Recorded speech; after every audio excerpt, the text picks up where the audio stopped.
Hello Incredibles fans, so I wanted to show you as many Pixar design Easter eggs as I can in both Bao and Incredibles 2. If you find more, please leave them in the comments below, and please don't forget to subscribe to this channel for more Disney and Disneyland secrets. So let's get started. I'm going to start with 8 Easter eggs I found in Bao, the short film preceding The Incredibles. First, a spoiler warning. If you haven't already done so, please go see the movie first, then come back and watch my video.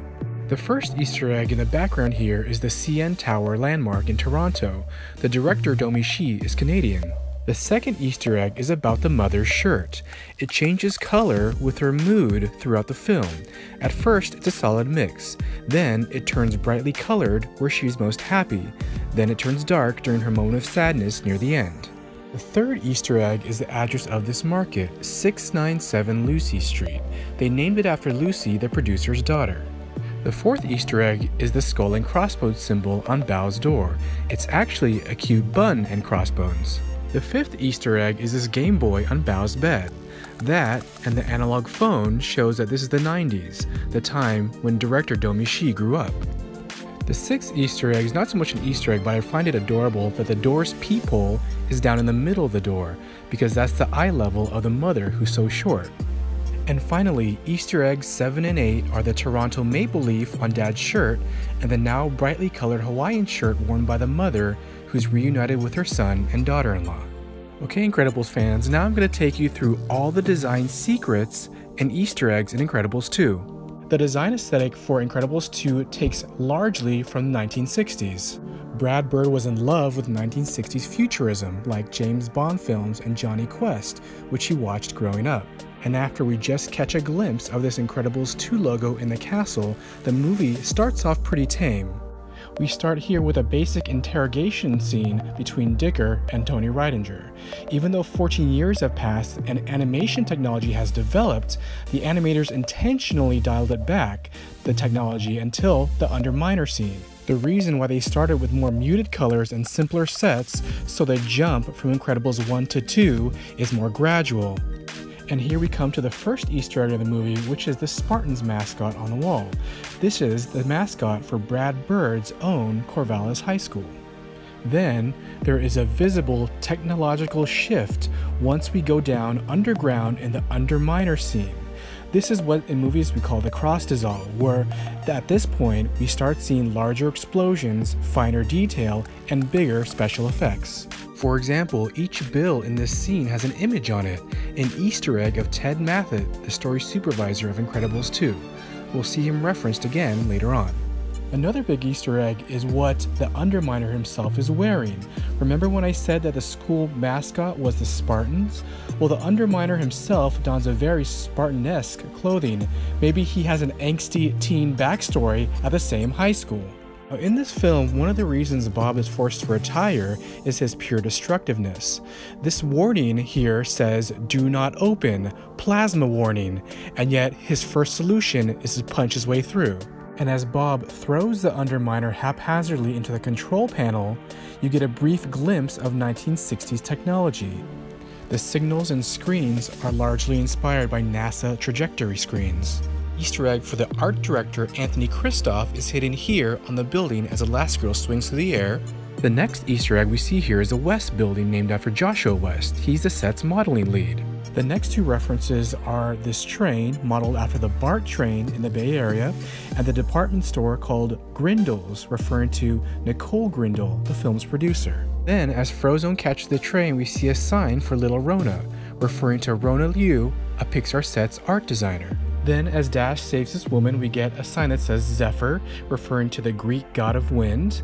There are a lot of nods to Olympus in this movie. For example, we see this Olympian symbol several times in this film. This could be a nod to a future Pixar film or perhaps an Incredible sequel. Then we see a sign that says Wins TV, which could be a reference to Winston Good, one of Pixar's software engineers, and beside that, an architectural design done by Eero Saarinen, an industrial designer in the 60s noted for his neo-futuristic style. He designed these tulip chairs, which you see later in the movie, and the JFK Airport, which is the basis for a lot of design features for the new Incredibles house. And speaking of architecture, we also get the Municipalburg City Hall, whose design is based on Emeryville's City Hall, just minutes away from Pixar Studios. Then we get a first look at Winston Deaver, whose car references the limo seen in the Godfather trilogy, loved by Brad Bird. And just in case you didn't recognize it at first glance, this park is the very same park where Mr. Incredible saves Squeaker in Part 1. The buildings next to the park are the same size, but the buildings behind them have grown quite a bit since the first movie. And as the Incredibles approach the motel with the nice 50s decor, you see in the distance a model of downtown Oakland, and the Safari Court is actually based on the Safari Inn where they filmed Pulp Fiction and True Romance. And in the scene where Frozone introduces the idea of teaming up with DevTech to Helen and Bob, notice how he emerges from the shadowy fog, similar to the Iron Man 1 end credit scene where he introduces the Avengers Initiative to Tony Stark. And on the card you see 1200 Park Avenue, which is the exact address for Pixar Animation Studios in Emeryville. And when they get to DevTech, notice how the animators design the towers to look like poker chips, representing the gambles that the Devers are about to take. Once inside DevTech's home, notice how the design is made to look like a 1960s villain lair from a James Bond movie. And here, we are introduced for the first time to Evelyn Deaver. Notice how the first thing she drops is this cup of coffee. She carries coffee wherever she goes, and this becomes a clue to Screenslaver's true identity later in the film. She also has fashion choices reminiscent of 1960s Audrey Hepburn in her black hat and gray turtleneck. But if you look more closely at her earrings, it's made of a crystal circle with smaller crystal concentric circles, a design we will see later in the film. Now, when Winston invites the superheroes into this circular theater, note how Brad Bird is again referencing the 1964 World's Fair and Walt Disney's Carousel of Progress. And he starts with showing them the past by showing them stylized pictures of actual events from Incredibles 1. When they get back to the motel, notice how Bob's clothes have stripes on them. The designers did this intentionally as Bob feels like he's in jail. Then we get to the design of the new Incredibles home. Brad Bird wanted it to point up to symbolize optimism. This is in contrast to their Incredibles 1 home where it was pointing down. The design intent for the new home was to make it enormously impressive at first, but on closer look have many features that are unsuitable for basic family life. The designers also put lots of exposed water in the house, partly as a plot device to help Frozone in a later scene when he's fighting the wannabe supers. And when Helen receives a gift from Evelyn Deaver, notice how the DevTech logo looks a lot like a big eyeball that is bombarded by light. And when we get to New Urban and Elastigirl is looking at this old building, note the address. It's 1001 West Cutting Boulevard. This is the address of the original Pixar studio in Richmond, California. And as Helen drives off, we see an ad on the wall for Emigre Optical Service, which could be foreshadowing hypnosis, but also Emigre is someone forced to leave a place for political reasons. And again, we see Evelyn's distinctive coffee cup, which will come up later. Now, on the Maglev's maiden voyage, we see a poster reminiscent of the original 1959 Disneyland Monorail poster. I'll zoom in so you can have a closer look.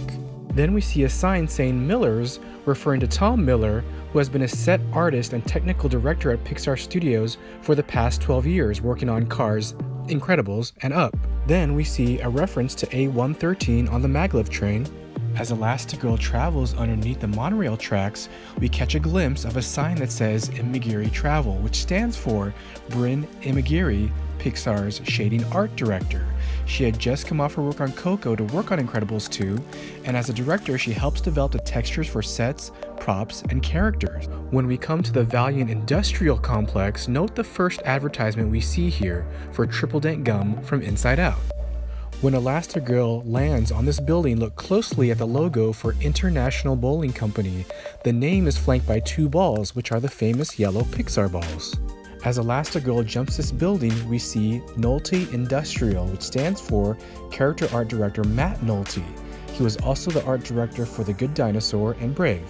When Elastigirl gets ahead of the train and looks back, you see a dome with lights, which eerily looks a lot like Screenslaver's head. As the maglev nears the end, you see a building on the right, whose design is based on the Novartis campus located just a few minutes away from Pixar. And you see these loading cranes on the right? They are a nod to the Port of Oakland cranes, which many think are the design basis for the Star Wars AT-ATs. And when we get back to Bob and the kids, we see the Pixar ball on Jack-Jack's crib, and a funny looking owl nightlight, which I'm just going to call possible Toy Story 4 Easter egg number 1. Now this is right before the raccoon fight scene, and I just want to point out that Jack-Jack is half naked here when in the former scene he was fully clothed. The gag is that whenever Jack-Jack is in the care of Bob, he ends up in just his diapers, whereas when he's in the care of Helen or Edna, he's always fully clothed. And when Violet is depressed, she grabs ice cream from the fridge that says Ralph's Ice Cream. I'll zoom in. It refers to Ralph Eggleston, the chief Pixar production designer on Incredibles 2. As Bob talks on the phone, there is an amphibious helicopter here that I'm just going to refer to as possible Toy Story 4 Easter egg number 2. Here is another view of that same helicopter later in the film. Then, back at Violet's school, if you look closely behind the exit sign, you see Deanna for President, which stands for Deanna Marsigliese. We'll zoom in so you can have a closer look. She's a character artist that worked with Bryn on Edna Mode's look and costumes. In the helicopter chase scene, you catch a glimpse of Sayre vision, referring to Rick Sayre, supervising technical director on Incredibles 2. In the next scene, Elastigirl is reading a newspaper that has another Easter egg for Ted Mathot, the story supervisor. As Rick Dicker packs for retirement, you see this nod to Disneyland, a Trader Sam's tiki mug sitting on his desk. And now we come to the Happy Platter. This family restaurant is happy for a reason. Its movie address is printed on the menus, 1313 South Harbor Boulevard. This is the address for the happiest place on earth, Disneyland. In another Elastigirl scene, there is an Easter egg for Nathan Farris, the Incredibles set supervisor. In the credits, his name also has the added benefit of a hidden Mickey you can see here. Remember those crystal earrings we always see on Evelyn Deaver in the movie? Well, we go into Screenslaver's lair, and here you see the large-scale version of Evelyn Deaver's earring. It consists of one big glass with 12 concentric smaller round glasses around it. On Screenslaver's desk, you see very prominently the coffee cup that Evelyn Deaver has everywhere she goes. We also catch a glimpse of the white Luxo Jr lamp in the next fight scene, and the pizza guy drives the famous Pizza Planet truck, now redone with a 50s look. And next we see the character model for Alexander Galbaki, the one who designed Elastigirl's new outfit and Edna Mode's nemesis. One of the cars he drives looks a lot like Lola, Agent Coulson's car from the MCU. And in Jack-Jack's crib, I'm going to call this what looks like Woody in a spacesuit, possible Toy Story 4 Easter egg number 3. Now Honey Best, Frozone's wife, was modeled by Pixar, but they thought it would be funnier if the audience just heard her voice. Well, they actually inserted her model in Incredibles 2 amongst the international supers. She's right here on the ship. Behind this crowd, we see Fusilli Bar and Grill, a reference to Tony Fusilli, character animator, and his son Eli was the voice of Jack-Jack in the first Incredibles movie. In the scene where Elastigirl gets her red suit back, you see tears in her left shoulder, a subtle Easter egg homage to the first film, where Bob's suit was torn in the exact same place before getting it fixed by Edna. Right before the elevator doors open on the Everjust, you see a nice star that I like to think is an Easter egg to Captain Marvel. And when the Everjust reaches the shore, you see a sign that says Patera, an Easter egg reference to Nick Patera, a sets modeling and dressing artist at Pixar. In the final moments of the film, you see Tony Ridinger reading a book titled The Death of Melancholy. Finally, we've come full circle with Tony and Violet, where we see a school dance poster entitled Happily Ever After, with a poster design and Easter egg for Back to the Future's Enchantment Under the Sea dance. Well, I hope you liked my Easter egg video on Bao and Incredibles 2. Please like this video because it helps me gauge whether you would like to see more Easter egg videos in the future. And until then, have a magical day.